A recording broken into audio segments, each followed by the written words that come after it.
Semua benda di alam semesta itu merindukan Nabi, menyambut Nabi Sallallahu Alaihi Wasallam. Ini salah satu ilmu kewalian yang akan dibawa oleh semua pejuang Imam Mahdi di akhir zaman. Kalau kita bagian mereka, kalau enggak ya mungkin dead duluan Pak. Nggak tahu nanti, semoga aja, siapa tahu ya, siapa tahu kita bagian dari mereka. Semoga, amin ya. Jangan Sayyidina Muhammadin asyhadu an la ilaha illallah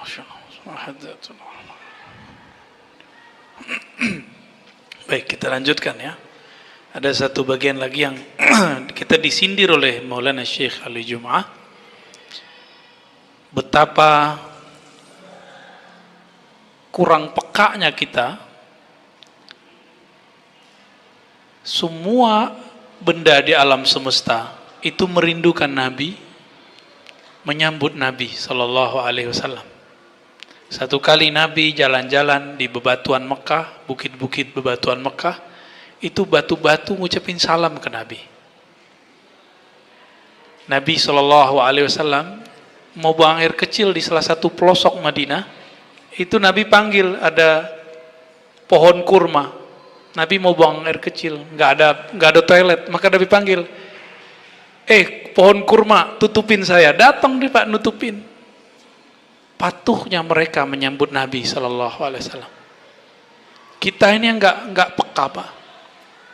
Dan yang paling mengharukan bagi saya, Nabi Muhammad itu dulu sebelum ada mimbar, itu belum nyandar. Masih ingat nggak kisahnya? Itu ada di Sahih Bukhari, ada di Ahmad, ada di Tirmizi, dan hadisnya sahih.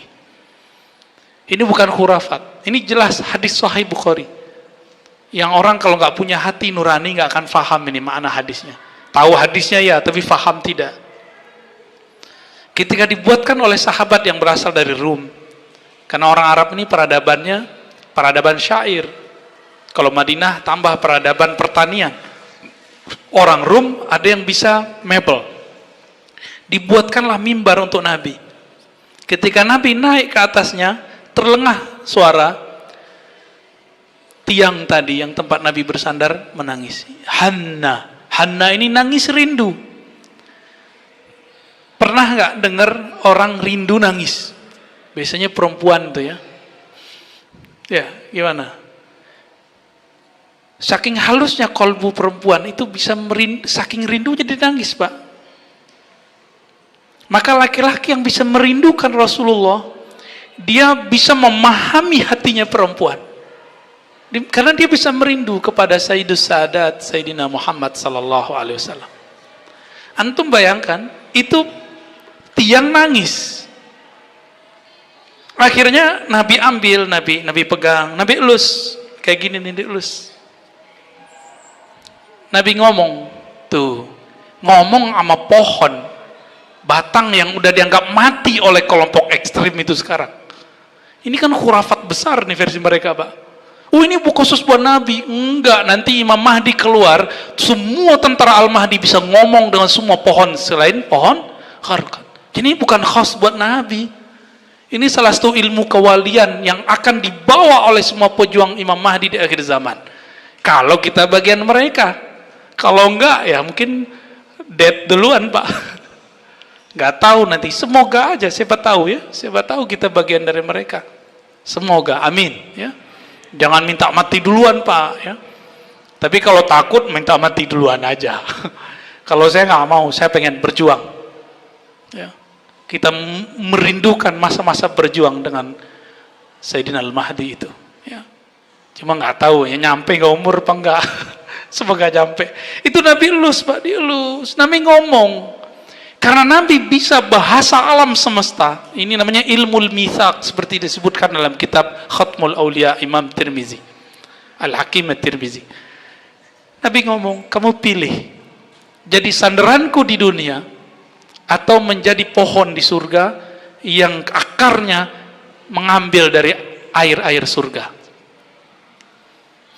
Ternyata di dalam pohon itu ada spirit. Nabi berbicara ke spirit di situ. Ini hadis sahih, ada di Sahih Bukhari ya. ada di Musnad Imam Ahmad, banyak sekali.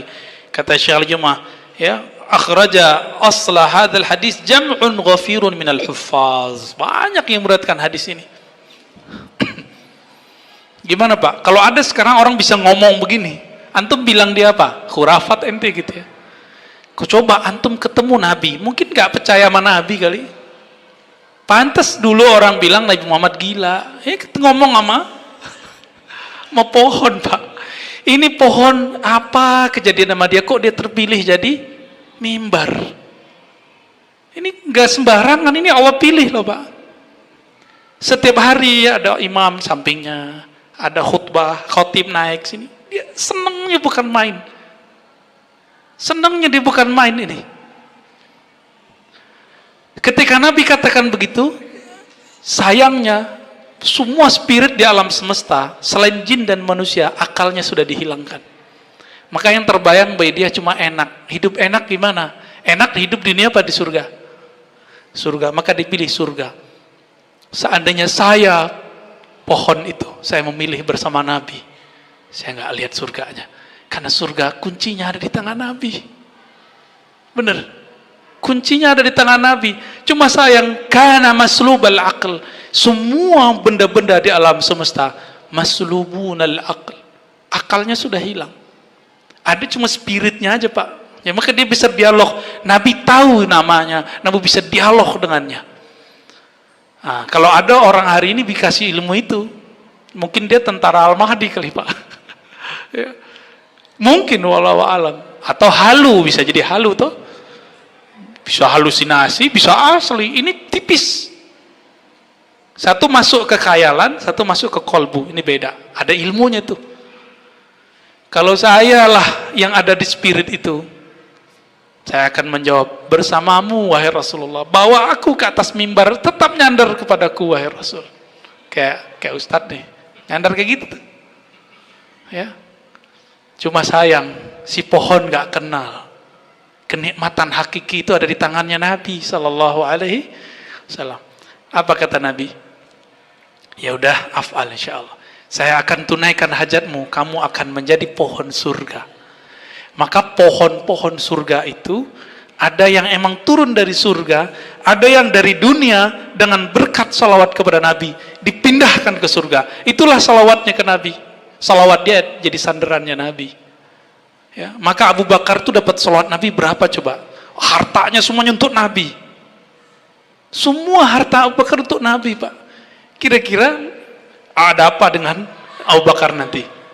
Ternyata Abu Bakar itu kata Nabi, ente dipanggil dari semua pintu surga. Ada 8 pintu surga dan itu besar-besar. Dan 8 itu nanti ada pintu-pintu kecil. Semuanya memanggil Abu Bakar. Ya Abu Bakrin, halumma, Abu Bakar masuk sini, masuk sini. Karena semua amalan yang ada pada Nabi ada pada Abu Bakar, kecuali cuma beberapa. Itu Pak mereka Pak. Ini diterusin bisa mewek semua. Ya, kajian sirah Nabi itu yang begitu Pak.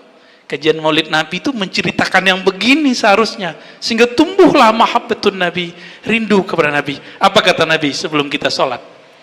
Walladzi nafsi biyadihi, demi zatku yang digenggam olehnya. Ya. Laulam altazimhu, seandainya aku tidak menanggapinya, la baqiya yahunnu ila qiyamis sa'ah syauqan ilayya. Maka orang ini, spirit yang dalam ini akan selalu menangis, berteriak, menangis rindu kepadaku ila qiyamis sa'ah, sampai hari kiamat. Siapa di antara kita yang merindukan Nabi seperti itu? Kan gak ada. Makanya setiap kita kalau maulid Nabi sampai di mahal qiyam bisa nangis Pak. Itu yang dimaksud oleh Habibuna Al-Habib Omar bin Hafiz. Jika orang maulidan Nabi sampai mahal qiyam, itu Nabi terasa hadir di kolbunya. Kenapa? Setiap orang mengucapkan salam ke Nabi, Nabi langsung balas nggak? Langsung balas. Berarti Nabi hidup nggak? Syuhada aja hidup, masa Nabi Sayyidus Syuhada tidak hidup? Inilah yang tidak ada pada mereka, bab rindu ini. Mereka nggak punya bab rindu kepada Nabi. Maka Bapak jangan marah-marah amat sama kelompok ini ya. Sabar-sabar aja.